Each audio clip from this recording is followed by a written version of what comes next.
స్వస్తిశ్రీ విశ్వావసనామ సంవత్సరములో ద్వాదశ రాశుల యొక్క ఫలితాంశం ఈ విధముగానున్నది. మొదలు మేషరాశి.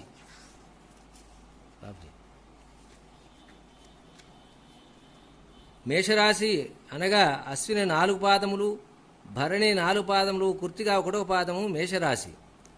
ఆదాయము 2, వ్యయము 14, రాజపూజ్యము 5, అవమానము 7.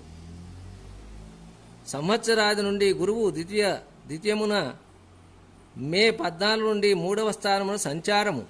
శని ఈ సంవత్సరము 10, 11, 12 స్థానములో సంచరించును. రాహు 12వ ఇంట, కేతువు 7వ ఇంట. జూలై 1 నుండి 11వ ఇంట రాహు 6 ఇంట కేతు సంచారములు కలుగును. మనస్సునకు ఆనందము, కీర్తి, ధనలాభము, సర్వ విషయములందు శుభఫలితములు కలుగుచుండుట.